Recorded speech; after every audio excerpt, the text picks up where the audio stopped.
everyone, my name is Lindsay Kent. For those of you who don't know me, I am a documentary filmmaker. I'm based in Los Angeles and I identify as a liberal, especially when it comes to human rights issues. Jews will not replace us! Like so many of us, I was devastated to find out what happened in Charlottesville.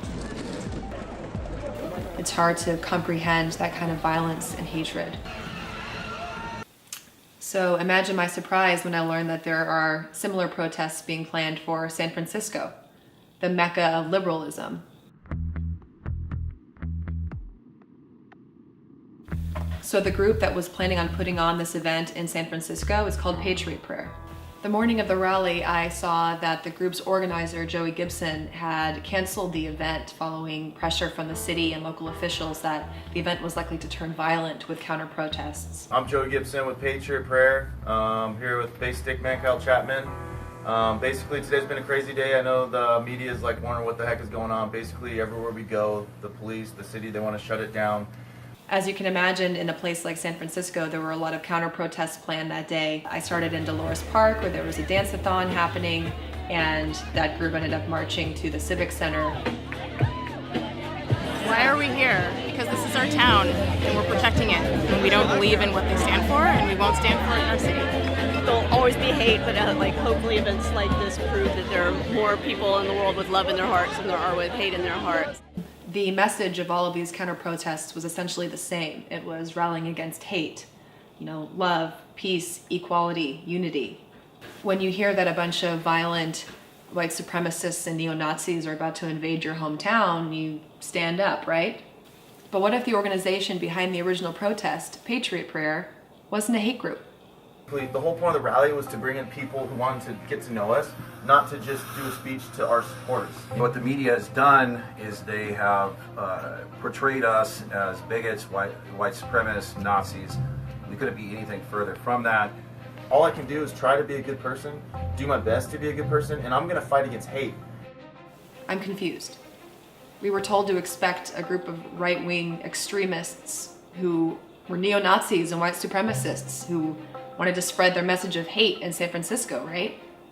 After I saw that, I went on the Patriot Prayer Facebook page, and this is the mission statement from Joey Gibson. People want to know what Patriot Prayer is. They want a mission statement. Is it a white nationalist group? Is it a racist group? No, it is not. It doesn't matter what your color of skin is. I don't care if you're black, white, brown, male, female, gay, straight. I don't care. There are good people in every single group. What I'm trying to do is I'm trying to bring people together who believe in freedom, believe in love, okay, believe in peace, and believe in free speech. There's so much deception. There's so many lies, and it is on both sides. It is the extremists on both sides. There's hatred on both sides. You cannot hate an ideology out of someone.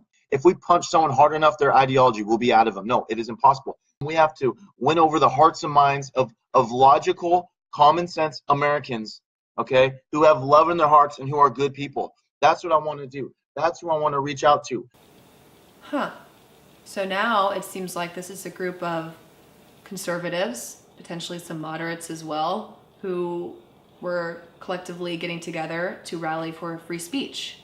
We may be kind of far on the political spectrum from each other, conservative, liberal, but it seems to me that his bottom line is pretty similar, right?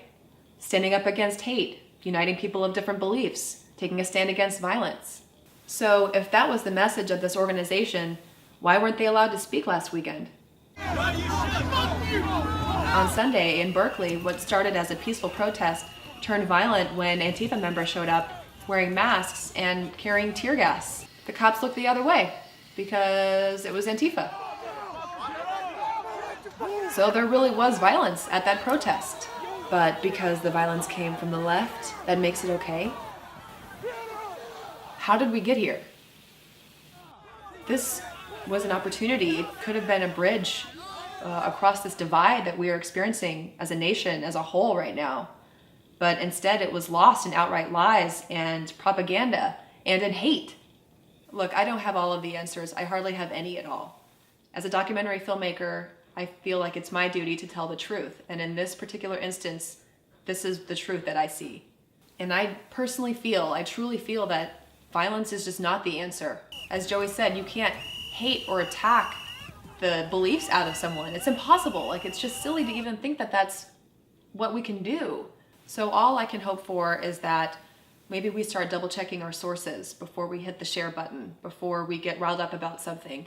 We make sure that what we're hearing about is actually true, because it seems like a lot of things aren't. If you really believe in the safety and equality of all people in this country, you cannot deny a voice to those who don't agree with you. Stop the violence, stop the hate, stop the separation. This is obviously a very personal perspective on this, which is why I'm on camera talking about it. But I encourage a hopefully respectful conversation in the comments below. Thank you for watching. Till next time.